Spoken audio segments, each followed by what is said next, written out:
Okay.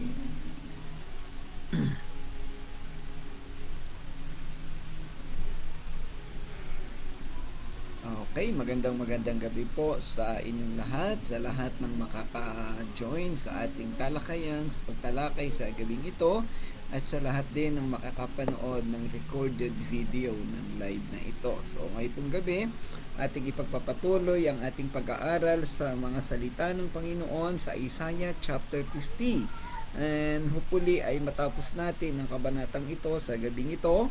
And then mai-recap din natin mamaya bago tayo magwakas para pagdating ng Thursday ay panibagong kabanata ang ating tatalakayin. So bago po tayo magpatuloy sa pagtalakay, samahan po ninyo ako sa pananalangin. Pray po tayo. O dakila naming Diyos, Panginoon naming Ama, muli po kaming nagpapasalamat sa gabing ito sa pagkakataon sa oras na ito na ibinigay mo sa amin upang kami ay makapag-aral ng iyong salita. Patuloy namin ibinibigay sa iyo ang lahat, ang aming kalakasan, ang karunungan. Ikaw po ang mag-provide at magsaayos ng lahat ng ito, Panginoon. Kami po ay makapag-aral ng maayos, matuto po kami at maging sandigan ng buhay namin ang mga salita na ituturo mo sa amin sa gabing ito. At nabayin mo po kami lahat, Panginoon, lalo ng mga kasama namin sa online, magkaroon ng maayos na internet connection at maging ang pagtalakay ko ay maging maayos at narinig ng bawat isa sa iba't ibang lugar. Salamat po, dakilang Diyos. Ito po ang panalangin namin sa pangalan ng Panginoong Hesus. Amen. Okay, kahit wala pa rin pong nagjo-join sa mga sandaling ito, ay sisimulan ko na po ang pagtalakay kasi pasado alas 8 na po. At anyway, whoever will join kahit malate ay pwede na pong ma-review sa ating recorded video. Ito naman ay nakasave dito sa ating FB at i-upload din natin later on sa ating Facebook page ng Touching Lives. Okay, so sa gabi pong ito, tatalakayin nga natin ang huling talata ng kabanatang 50 at ito po yung verses 10 to 11. Pero gaya ng dati, bago yan, tayo ay mag-recap sa mandali sa dalawang talatang natalakay natin kagabi. Ito po ang verses 8 and 9. Ang sabi sa verse 8, yan yung basahin ko. Magandang gabi po, Ate Alma. Salamat po. Kayo pa lang ang nag-join pero sinimulan ko na ang pagtalakay dahil pasado alas 8 na. Yan, siguro ay busy po ang iba. Ayan, so nawa ay maayos ang kalagayan at kasama ang buong pamilya sa pag-aaral sa gabi ito. Okay, so sabi sa verse 8, ang Diyos ay malapit at siya ang magpapatunay na wala akong sala. May mga ngahas bang ako'y usigin? Magharap kami sa hukuman at ilahad ang kaniyang paratang. Sa verse 9, ang Panginoong Yahweh mismo ang magtatanggol sa akin. Sino ang makapagpapatunay na ako ay may sala? Mawawalang lahat ang nagbibintang sa akin tulad ng damit na ninatngat ng insekto. Okay, itong mga talatang ito, 8 and ito natalakay natin kagabi, nagpapatunay na ang isang mananampalataya o anak ng Diyos na ay kalimitan ay nakakaranas ng mga paglaban, persecutions at pagkontra ng mundo at maraming malimit ay nagsasakdal sa kanila o particular sa mga pastor o sa mga Kristiyano, sa mga lingkod ng Panginoon. Nakakalungkot po, may mga pagkakataon na yung mga Kristiyano sila ay nagiging subject pa rin ng mga hindi pagkakasundo. May mga nagkakasuhan sa korte, sa barangay o kung saan-saan pa. Pero ang sabi dito sa talatang 8 and 9, sino ang makapagsasakdal sa akin? Sino ang makapaghahain? Kung sakali mang may magsakdal, maghain ng kaso laban sa akin o sa mga mananampalataya, ay ang Diyos ang siguradong magtatanggol sa kanila. Ang Diyos ang magbibigay ng katuwiran at magsasabi doon sa naghabla, nagsakdal na walang kasalanan itong anak niyang ito. Ayan, so makikita natin dito yung proteksyon, yung pagkalinga ng Diyos sa lahat ng kaniyang mga anak. Magandang gabi, Pastor Claude. Salamat sa iyong pag-join. Ayan, bigla ko lang naalala sa sitwasyon na ito, si Senador Joel Villanueva. Kristiyano, alam natin, bagamat iba yung theological stand ng JIL, anak ni Bishop Eddie Villanueva, siya ay binibintangan ng corruption doon sa Senado at may nagbanggit mismo ng kaniyang pangalan. At syempre, normal lang naman na itanggi at baka hindi natin sigurado kung gaano katotoo rin kasi yung binabanggit noong nagparatang sa kanya. Well, sa paninindigan bilang mananampalataya, kung hindi totoo na siya ay gumawa ng korupsyon o ng kasalanan, ito yung isang patunay na siya ipagtatanggol ng Diyos. Hindi siya pababayaan kasi alam ng Diyos kung totoong righteous ang kaniyang puso at wala siyang ginawang mali laban sa kaniyang pagiging mananampalataya o laban sa instruction ng Diyos, ay siguradong ipagtatanggol siya ng Diyos. Napakaraming sitwasyon sa banal na kasulatan sa Biblia na ito'y ginawa ng Diyos. Sa panahon ni Elijah, si David na ilang beses na pinagbalakang patayin ni Haring Saul pero hindi siya nagtagumpay. At doon nakita pa rin natin yung pagkapakumbaba ni Haring David. Maraming pagkakataon na muntik-muntikan na niyang pwede niyang patayin si Haring Saul pero hindi niya ito nilapatan ng anumang sakit o physical na paghihiganti. Kahit yung sitwasyon na pwede niyang putulin yung laylayan ng kaniyang damit ay hindi niya ginawa kasi yun ay isang cultural symbolism na walang kakayahan na yung hari na yun na magmalaki sa kanya or ibig sabihin ay na mas makapangyarihan si David kasi naputol niya yung kaniyang pananamit. Magandang gabi, Pastor Landing. Salamat po sa inyong pagsama uli. Pero nakita natin sa buhay ni Haring David, siya ipinagtanggol ng Diyos. Ang mga apostol, ang si Jesus Christ mismo, si Propeta Daniel sa kapanahunan na siya ay ipapapatay dahil sa kaniyang hindi pananalangin doon sa ribulto ni Nebukadnezar. Yung tatlong kasama niya na itinapon sa apoy, sinamahan ng Panginoong Hesus. So, ipinagtanggol. At sa mga kasalukuyang panahon, napakaraming kwento kasaysayan na ipinagtatanggol, kinakalinga ng Diyos ang kaniyang mga anak. Totoo na malinis ang kanilang puso. Ayan, nakakalungkot lamang. May mga pagkakataon din naman na talagang kahit mga Kristiyano ay gumagawa ng mali. Ay pagka mali ang ginawa, ay paano naman ipagtatanggol ng Diyos? Kaya ito po ay paalala rin sa ating lahat na tayo bilang mga mananampalataya ay patuloy na pilitin nating mamuhay ng tama at nasa tamang lugar at nasa katuwiran para hindi din naman natin madumisan ang pangalan ng Panginoong Diyos. Yung pagkakaroon ng magagandang patutuo sa buhay, magagandang ugali. Ito isang ugali, isang katangian ng mananampalataya na kinakikitaan at kinagigiliwan ng mga tao. Muli-ulitin ko, I think nabanggit ko to kagabi, yung ating sharing noong Sunday, itong mga bata, itong mga estudyante natin, si Sam, si Abby, si Princess, at syempre si Ate Alma, merong mga patutuo na nakita natin at nabanggit nila na sila ay kinakakakitaan ng magandang ugali sa paaralan, sa eskwelahan. Napakalaking bagay ng mga bagay na yun. Hindi natin iniisip na itong mga batang ito, ako personally, patawarin ninyo ako, akala ko pa easy lang kayo, akala ko ay very light lang sa inyo yung inyong paglilingkod sa Panginoon. Pero sa isang maliit na bagay, sa isang maliit na bahagi na kaya ninyong gawin, ay naipapakita ninyo yung inyong pananampalataya sa pagpapakita ng mabubuting ugali sa inyong mga kamag-aaral at sa guro at sa iba't ibang tao. So, patuloy kayong pagpalain ng Panginoon. At sa ating lahat na talaga namang pinipilit magtiis, pinipilit na iayos ang buhay sa kabila ng mabibigat na sitwasyon at maraming taong naghahain ng sakdal sa atin. Ako bilang pastor ay napakarami talaga mga karanasan na ganyan. Pero biyaya ng Panginoon na hindi naman nagtatagumpay ang mga tao. Magandang gabi, Brother Edgar. Salamat sa iyong pag-join. Okay, ating ituloy ang ating talakayan sa gabing ito sa verse 10. And then Nehemiah ay verse 11. Sabi sa verse 10, kayong lahat na may paggalang kay Yahweh at sumusunod sa utos ng kanyang lingkod, maaaring ang landas ninyo ay maging madilim. Gayon may magtiwala kayo at umasa sa kapangyarihan ng Diyos na si Yahweh. Itong binabanggit sa verse 10, ito ang realidad ng buhay ng mga mananampalataya. Talaga namang madilim ang buhay at minsan akala mo ay wala ka ng patutunguhan. Talagang akala mo ay kaawa-awa na yung buhay nating mga mananampalataya. Lahat ng kapangitan, kahirapan, pag-alipusta, pagkutya, pagmamaliit, at lahat na ay nararanasan natin, partikular ang buhay ng mga pastor. Pero ang sinasabi dito, napakaganda.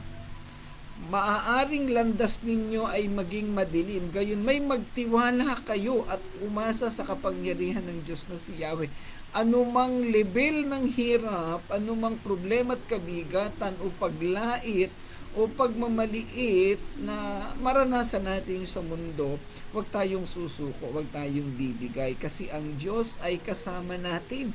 Umasa sa kapangyarihan ng Diyos na si Yahweh. Well, syempre alam natin yung particular na talatang ito ay tumutukoy sa mga Israelita na nakaranas ng pagkabihag at pang-aapi. Pero ito po ay timeless. Hindi lang po ito applicable sa panahon ng lumang tipan o ng Israel. At hindi lang din ito sa panahon na o sa isang particular na lugar sa Israel o kapanahunan. Ito'y applicable din at pwede nating iilapat sa ating buhay. Kasi yung naranasan ng Israel, ito yung nararanasan natin sa kasalukuyang panahon. I think nabanggit ko na sa inyo dati, minsan sa kwentuhan namin ni Pastor Luther, yung mga Reformed Christians ay laging minority. I think alam niya ni Pastor Nanding at maraming pumupuna, maraming nagpapabagsak sa Reformed churches, particularly pag ang pinag-usapan ay yung usapin ng election or predestination. At lalo na pag pinag-usapan pa yung amillennialism o kaya yung tulip o kaya yung Calvinism. Talaga namang maraming nagkikibit balikat o may mga nagsasabi pa nga na kulto daw yung reform kasi nga ay kakaiba yung ating pamamaraan. Talagang kakaiba. At may yung alam mo yung mga unang kasama ko dati sa Touching Life sa San Roque, may nagsabi pa nga na yung daw reform ay nagdi-divide ng church, naghahati, sinisira daw nito yung mga simbahan. Well, totoo naman po yun kasi talagang hahatiin at magkakahiwa-hiwalay dahil sa Reformed churches, ang nananatili ay yung totoong Kristiyano, yung totoong solid ang pundasyon, solid ang pag-aaral sa salita ng Panginoon. Kaya kung hindi ka magiging solido sa iyong pag-unawa at pag-aaral ng salita ng Panginoon, kung medyo malambot ang damdamin mo, matampuhin ka, kung mataas ang pride mo, ay sorry to say, but you have no place in a Reformed churches. Kasi dito sa Reformed churches talagang malaliman, hindi ko naman ito inaangat. Kaya lang, yun po ang totoo I've been a part of several churches in the past 25 years. Naging part ako ng mga Pentecostal churches, particularly JIL. Naging pastor ako ng JIL. So for 1 year sa Qatar, Methodist, 1 taon mahigit din. Ano pa ba? Yemelit, yung split ng Methodist. Conservative Baptist, doon ako nagsimula. Bible Baptist sa Abu Dhabi. Yung Independent Church din doon sa Antipolo. At iba't iba pang denomination. Nakita ko yung pagkakaiba ng level ng pag-aaral. Ibang-iba sa Reform. Kaya talagang mamaliin nila or talagang iibahin nila. Maiiba, maninibago ka pagka napapunta ka sa ganoong mga churches. Medyo deviant ang dating ng Reformed churches Iba yung level ng pag-aaral, malaliman. Iba yung awitin, iba yung sistema. Naalala ko, sabi nga ng isang kaibigan, Ang gaganda daw ng boses ng mga singers natin kasi nagjo-join siya sa live. Kaya lang kulang daw sa ekspresyon. Ibig sabihin, alam mo yung kulang sa galaw, hindi tumatalon, hindi pumapalakpak, hindi tumataas ang kamay. Eh sabi ko, alam mo kapatid, hindi namin pinapractice sa reform yung mga ganong sistema. Hindi kami more on expressionism or emotionalism. Kasi we really sing songs na yung linya ang aming pinahahalagahan. Ano yung mensahe ng awitin? Kaya talagang kakaiba. Baptist po yung nagsabi sa akin na gano'n, supposed to be, ang Baptist ay mga malalalim ano? Hindi rin Kaya meron po tayong dalawang uri actually ng Reform. Merong Reformed Baptist at may Reformed Presbyterian. At meron tayo ay considered. Ako ang kinukonsider ko ang sarili ko na Reformed, Independent Reformed Kasi hindi ko pa totally dinayakap yung ibang mga doctrines and practices. Yan. So nakikita natin dito na anuman ang mangyari, anuman ang maranasan natin, anumang kabigatan ang daanan natin, sabi nga dumaan man, sabi sa Isaiah din, dumaan man tayo sa apoy, hindi tayo masusunog. Dahil nandun ang kasama natin ang Diyos, magtiwala tayo at umasa sa kaniyang kapangyarihan. So ang talatang ito ay nagsasalita at nagpapaunawa sa mga hamon at pakikibaka na maaaring harapin ng mga mananampalataya sa kanilang buhay. Hinihikayat sila nitong panatilihin ang kanilang pagtitiwala sa Panginoon kahit na naglalakad sa kadiliman at umaasa sa kanyang patnubay at lakas. Ang talata ay nagpapahayag ng katapatan ng Diyos at ang kanyang presensya sa kanyang mga tao kahit na sa gitna ng kahirapan. Ito ay nagsisilbing pinagmumula ng pag-asa at pampatibay loob sa mga mananampalataya na patuloy na magtiwala sa Panginoon at sumunod sa kanyang mga utos. Batid na siya ang kanilang liwanag at kanilang kaligtasan. By the way, maisingit ko lang po, kung kayo po ay masipag na mag-research sa Google or through AI, Artificial Intelligence, paano po ay sinerch nyo, tatype nyo lang actually dyan, meaning, interpretation of Isaiah chapter 50 verse 10. Ako po, hindi ako simpleng ganun lang, inilalagay ko in a reformed perspective. Kasi po, ang AI marunong ding mamili yan marunong din siyang mag-research talaga ang galing ng pagka-program, ang galing ng algorithm yan pagka hindi mo nilagay yung reform, ang ibibigay niya sa yung information ay parang secularized din parang yung typical. Kaya ako nilalagay ko lagi is meaning, context of this verse in a reform perspective.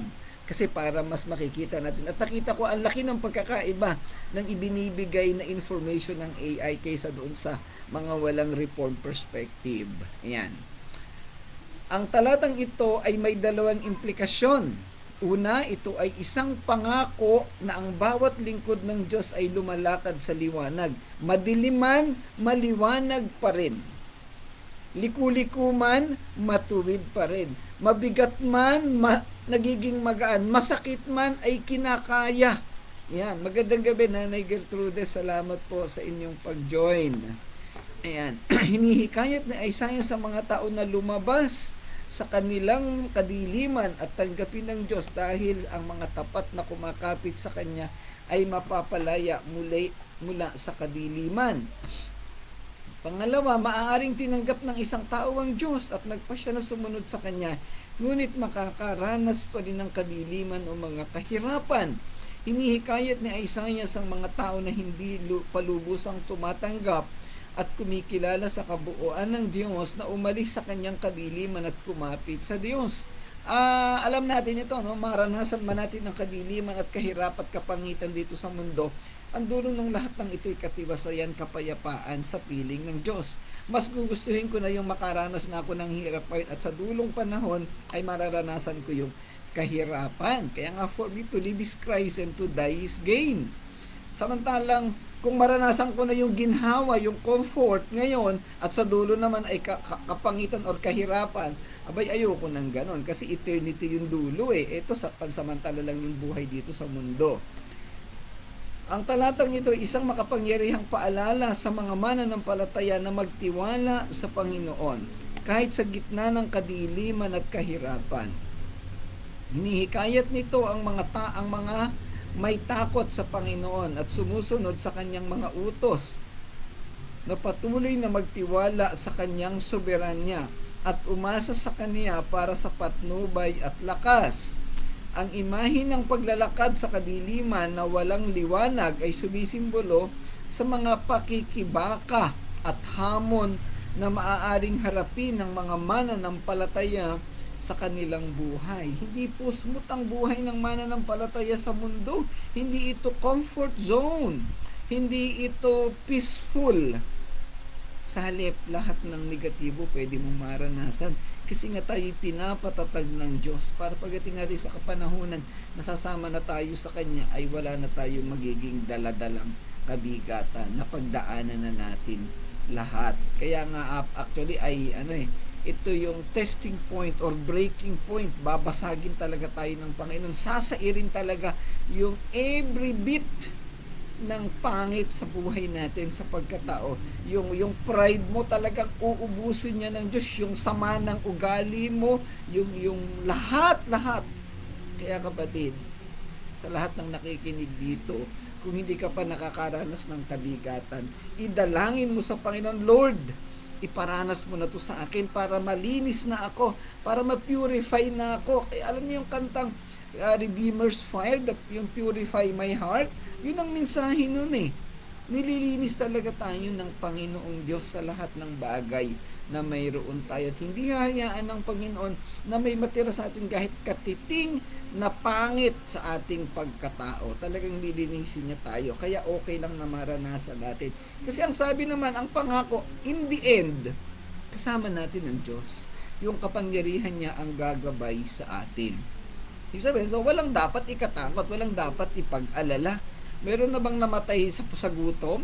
Meron na bang napahamak? Kung mapahamak man, sa langit naman ang punta natin. Okay lang yun. Isa sa mga pangunahing tema ng talatang ito yung konsepto ng pagtitiwala. Ayan, pagtitiwala sa Diyos. Binibigyang diin ng talatang kahalagaan ng pagtitiwala sa pangalan ng Panginoon at pananatili sa Diyos. Kahit na nahaharap sa kawalan ng katiyakan at mga paghihirap.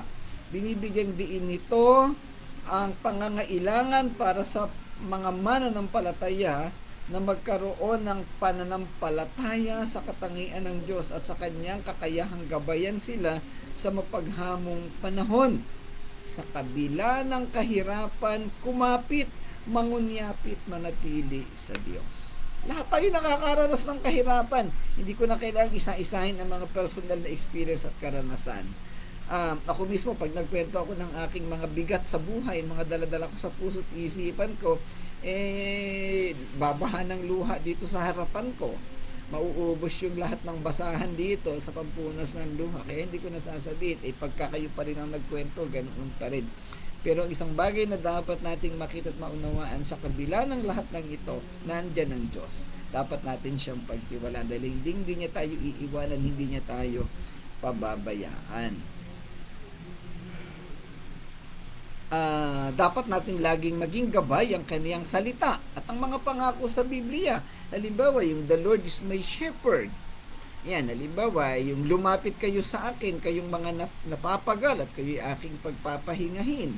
Ayan, sabi sa Hebrews 13:5, huwag kayong magmukhang salapi dahil hindi ko kayo iiwanan, ipababayaan. So napakarami, dati maiisa-isa lahat ng mga pangako ng Diyos sa Bible. Well, nagpapatunay lamang na talagang nandun ang pagkalinga ng Diyos. Yung kapangyarihan niya ay sumasakop sa ating lahat. Kinukontrol niya tayo, parang yung sitwasyon na nasa itaas natin siya and He hovers every individual. Nandun siya sa ibabaw natin at nakikita tayo ng Diyos kung anong ating nararanasan at hindi niya tayo iiwanan or pababayaan. Yan. Tinatampok din ng talata ang kahalagaan ng pagsunod sa mga utos ng Diyos. Tinutugunan nito ang mga may takot sa Panginoon at sumusunod sa tinig ng kanyang lingkod na binibigyang diin ang kahalagahan ng pamumuhay na naaayon sa kalooban niya. Well, syempre, ang pagpapala ng Diyos ay makakabit ng mga taong sumusunod sa Kanya. Baka naman dahil nakaranas tayo ng kahirapan, magbawala ka na, talaga makikipag-amok ka na, baka naman hindi ka tayo baka sa halip na tayo ay kalingain ng Diyos, bigla hatulan pa tayo ng Diyos na kagaya na nangyari sa Israel at sa Juda.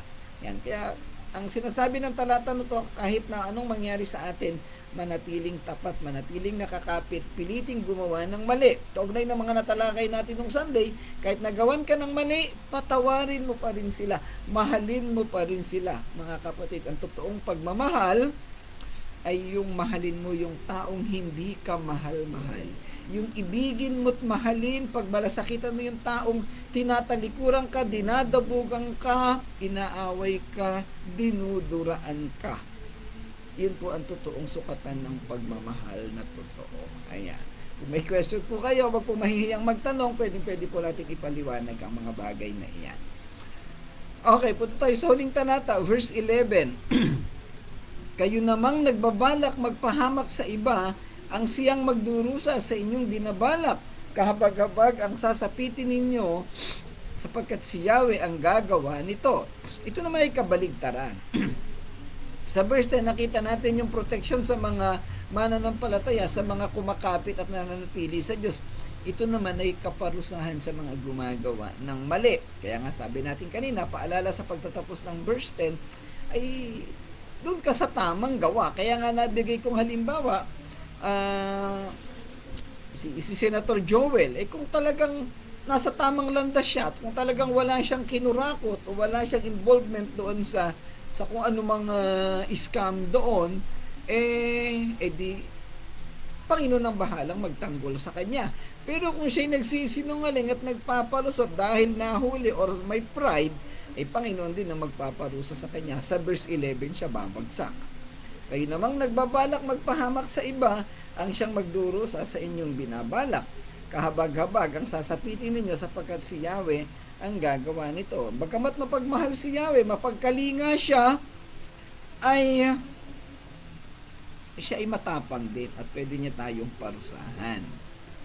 Ayan, salamat Pastor Nanding. Ang unawa, ang kailangan na tunay na pananampalataya sa salita ng Diyos ang dapat. Tama, kasi kailangan maunawaan talaga natin Ang talatang 11 ay nagpapahayag ng isang makapangyarihan at patulang babala tungkol sa mga panganib ng pag-asa sa sariling pangunawa at paglalakad sa sariling liwanag. Ayan, dapat ang liwanag na pupuntahan natin ay liwanag na nagmumula sa Diyos, hindi yung sarili natin. Ito ay nagsisilbing paalala na kailangan nating hanapin ang patnubay at karunungan ng Diyos, at ang ating mga pagpili at pagkilos ay may tunay na implikasyon o may resulta. Hinahamon tayo ng talatang ito na isalang-alang ang mga paraan kung saan tayo umaasa sa ating sariling pangunawa, at sa halip ay hanapin ang patnubay at karunungan ng Diyos sa ating buhay. Salamat Pastor Dennis, naandyan ka pala. Ayan. Magandang gabi sa inyo dyan. Ang mga taong binabanggit sa panimula ng talata na nagbabalak magpahamak sa iba, ang siyang magdurusa sa kanilang mga binabalak. Naalala ko tuloy si Haman. Kung maalala nyo si Haman, yung sa aklat ni Esther, no? Pinagbalakan niyang patayin, ipabitay si Mordecai. Tama ba yung mga pangalan? Baka nakalimutan ko. Pakicorrect nyo ako kung mali, at pakisearch nyo po. Ang nangyari, siya yung ibinitay, at siya pa yung kinusulta ng hari. Anong gagawin sa taong ganito? Ay dapat ay pagpalain, dapat ay ganyan. Hindi niya alam sa kanya pala ibibigay yung parusa na itinatanong ng hari, na siya din ang nagsuggest. Ayan. Ang mga taong binabanggit sa panimulang talata na nagbabalak magpahamak sa iba, ang siyang magdurusa sa kanilang binabala. Ito ay salungat sa pag-asa sa Diyos. Ang mga taong ito ay lumikha ng kanilang mga sariling liwanag. Ang isang bahagi ng sinag ay hindi garantisadong liwanag. Hinahamon ng Diyos ang gayong mga tao na subukan gawing apoy ang kanilang mga kislap na bumuo ng pare-pareho, napapanatiling mapagkukunan ng liwanag para sa kanilang buhay. Ngunit hindi nila ito magagawa dahil ang kanilang buhay ay mapupuno lamang ng kalungkutan. Ayan, salamat Pastor Claude. Yan, at least tama naman yung mga karakter. Medyo hindi pa, wala pa akong Alzheimer's. Ayan po. Yun ang magandang balita. Ngunit hindi nila ito magagawa dahil ang kanilang buhay mapupuno ng kalungkutan. Kasi sa kanila babalik yung resulta ng kanilang ginawa. Ang naliligaw habang sila ay tila napupuno ng kayamanan, kagalakan o pangunawa ay malungkot at miserable pa rin sa kanilang mga kaluluwa dahil umaasa sila sa kanilang sariling liwanag sa halip na mapunuan ng liwanag ng Diyos na nagbibigay buhay. Mga kapatid, gaano ka man kagaling, gaano ka man kayaman, katalino, walang magagawa iyan sa dulong panahon. Yung ating mga, kung totoo yung mga bintang doon sa investigasyon sa Blue Ribbon Committee sa Senado, abay talaga namang tambak-tambak na pera, no? Talagang kwarto-kwarto bumibili ng condominium unit para maging storage ng physical na pera. Kaya lang, pagka sila'y namatay, ay aanhin nila yon. Naalala ko yung kwento nung bata ako, siguro mga 6 or 7 years old ako. May narinig akong kwento, drama sa radyo. Dahil siya'y mukhang pera, at nung siya'y mamatay na, tinanong siya may nagtanong sa kanya nung mamatay na siya, saan mo gustong dalhin kita? Anong gusto mong makuha sa buhay mo? Ang sagot niya ay gusto kong magkaroon ng maraming pera. Okay, request granted. Dinala siya ngayon nung Diablo. Hindi niya alam, Diablo pala yung nagdala sa isang kwarto na puro pera. Ayan. Sige, sa'yo na yung pera na yan. Bilangin mo yan, gawin mo kung anong gusto mo. Ang ginawa niya, dahil siya mukhang pera, wala siyang ginawa kundi bilangin ng pera. Hindi niya naman kayang mabilang kasi napakarami. Di doon na problema siya. Nabaliw na siya sa kabibilang ng pera kasi siya ay mukhang pera. Yan. Kaya wag tayong masyadong hayaan na natin yung mukha ng mga tao na nasa pera. Wag na lang tayong maging mukhang pera. Ayun po. Pero wala na atang mukha ng tao sa pera ngayon. Ng mga hayop na yata yung nandoon. Yan. Ang talatang ito ay nagpapahayag rin hinggil sa mga suwail na tao na patuloy pa ring binabalaan sila tungkol sa mga kahihinatnan ng kanilang mga aksyon. Well, definitely, what you sow, what you reap. Meron pa rin yan. Hindi nawawala yan. Ang mga imahe sa talatang ito ay mayaman at simboliko. Ang pagkilos ng pag-aapoy at paglalakad sa liwanag nito ay nangangahulugan ng pag-asa sa sarili at pag-asa sa sariling karunungan at lakas. Pride pa rin. Ano po? Ang mga kislap ay kumakatawan sa mahihinang pagsisikap ng mga tao pang mahanap ang kanilang sariling paraan hiwalay sa Diyos. Pwedeng maganda, pero ang duloy kapahamakan. Kaya nga doon sa Matthew 7, diniperensya't yung makipot at maluwang na daan. Akala mo maluwang na daan, maraming pumupunta, majority wins. Sabi pa ni Senador Vox Populi Vox Day, dito ako kasi maraming tao dito, kaya sa dulo pala impyerno. Ito na lang tayo sa makipot na parang andilim, mapangit, pero sa dulo nandun si Kristo. Yan. Binabalaan sila ng propeta ng kanilang pag-asa sa kanilang sariling kakayahan at pangunawa ay hahantong lamang sa kalungkutan at kawalan ng pag-asa. Yan. Ang isa sa mga pangunahing tema sa talatang ito ay ang kaibahan sa pagitan ng liwanag at kadiliman. Pinipili ng mga tao na lumakad sa liwanag ng kanilang sariling apoy kaysa sa liwanag ng katotohanan buhat sa Diyos. Sinasagisag nito ang hilig ng tao na umasa sa sarili nating pangunawa at hanapin ang sarili nating pamamaraan hiwalay sa direksyon ng Diyos. Ay alam natin na hindi ito magiging matagumpay. Ang isa pang mahalagang tema sa talatang ito ay ang ideya ng paghatol at mga kahihinatnan. Ang propeta ay nagbabala sa mga tao na ang kanilang mga kilos ay magkakaroon ng kahihinatnan at sa huli ay kailangan nilang harapin ang kalungkutan at kawalan ng pag-asa na nagmumula sa paglalakad sa sarili nilang liwanag. Walang magagawa sa mga bagay na ito. Sa mas malawak na kahulugan, ang talatang ito ay maaari ding ilapat sa ating sariling buhay. Ngayon, ito ay nagsisilbing paalala ng mga panganib ng pag-asa sa ating sariling karunungan at pangunawa. Sa halip na humingi ng patnubay at karunungan ng Diyos, ito rin ay nagpapaalala sa atin na ang ating mga pagpili at pagkilos ay may tunay na mga kahihinatnan. At sa huli, kailangan nating harapin ang mga resulta ng ating desisyon. Tatandaan natin mga kapatid, sa inyong lahat, dun po tayo sa makadiyos na paraan dahil hindi tayo mapapahamak. Sa panahon natin ngayon, contemporary age, maraming nanghihikayat, maraming scammer, maraming nanloloko, napakaganda ng offer, pero sa dulo pala ay may mga catch at baka ikaw ay mapahamak sa mga catch na yan. Baka mahuli ka talaga. So pag-aralan natin maigi. Kahit nga yung mga online shopping, di ba? Ang ganda-ganda ng product sa online. Pero pag i-deliver na, in-order mo, tapos i-deliver na, ano bang itsura yan? Ang pangit. Kaya yan, ingat tayo sa mga ganong bagay. Ako po malimit, minsan naloloko ko yan, kaya pinapagalitan ako ng mga anak ko Ang dali ko makumbinse sa mga ganyang bagay.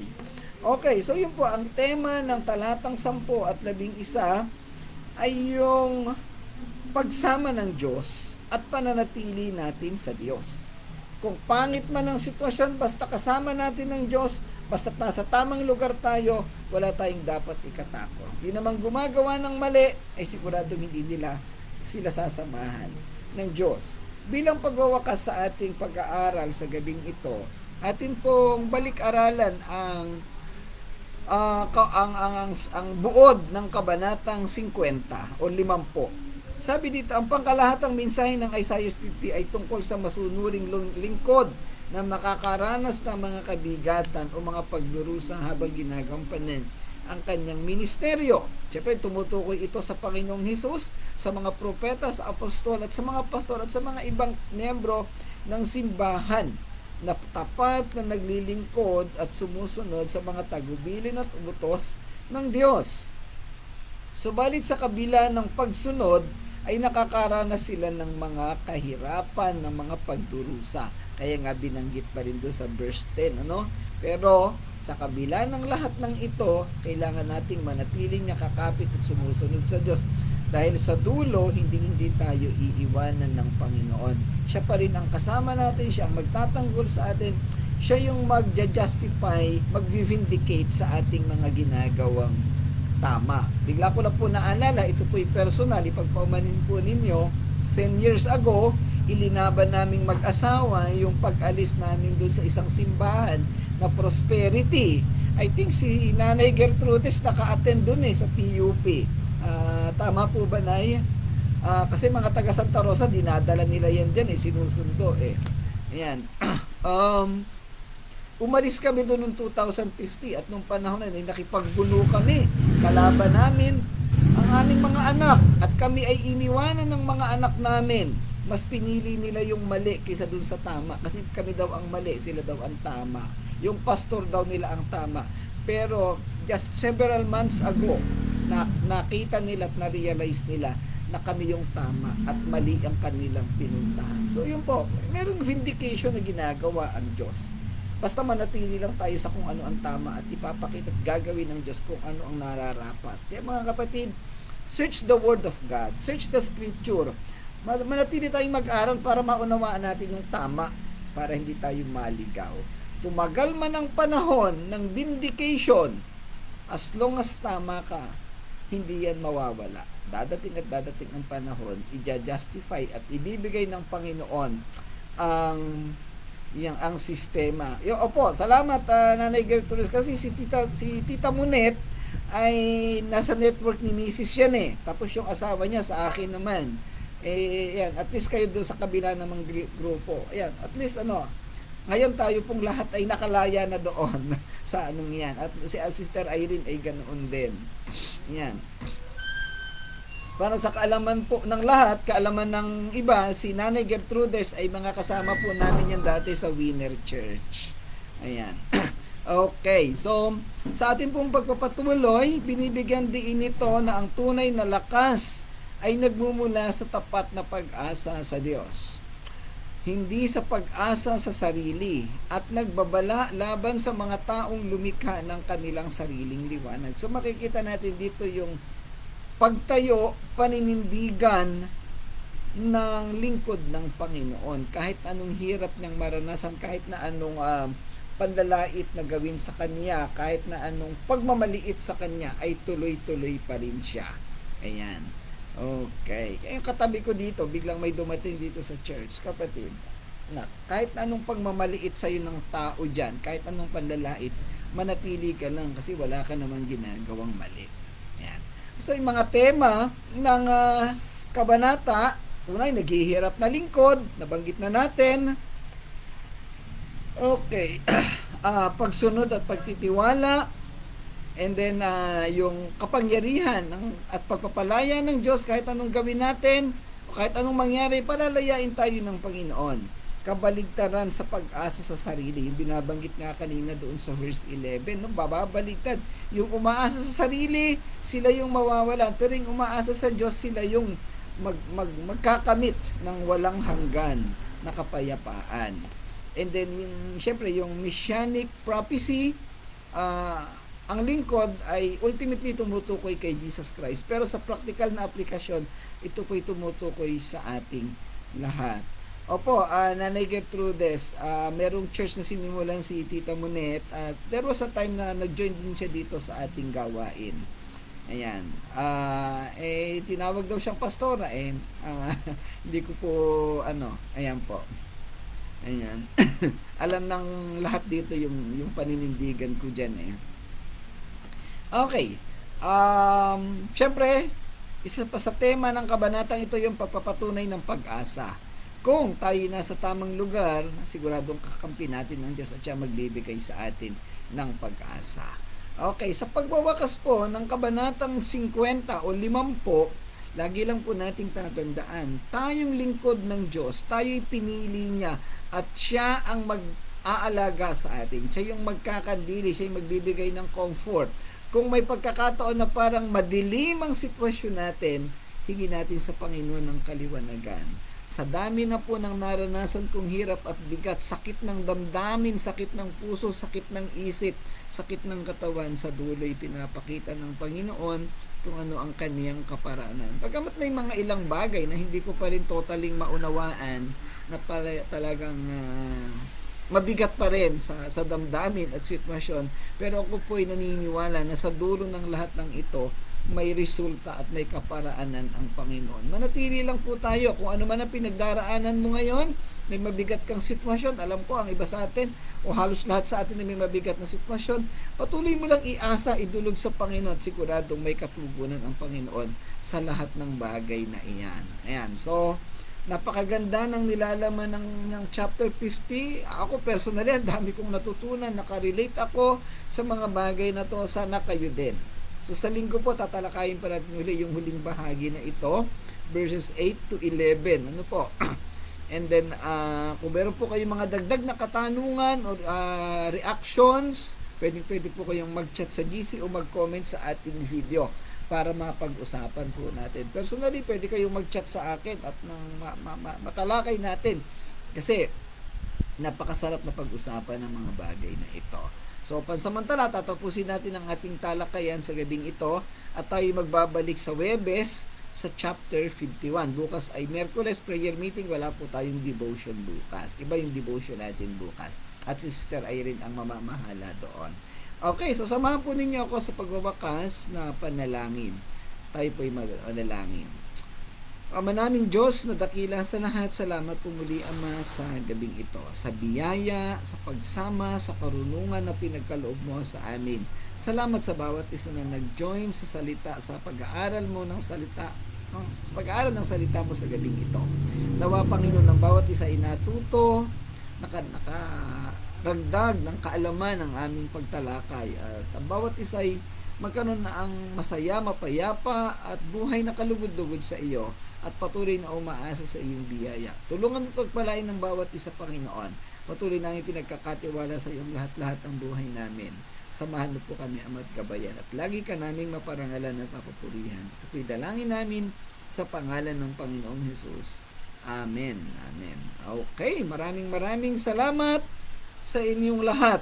Salamat po sa kayo'y natututo. Araw-araw tayo ay natututo. Kapirasong pagkatuto, yan po'y lalawak at magiging malaking bahagi sa ating buhay. Hanggang doon sa buhay na walang hanggan. Salamat mga kapatid. Pagpalain po tayo ng Panginoon. To God be the glory. God bless everyone.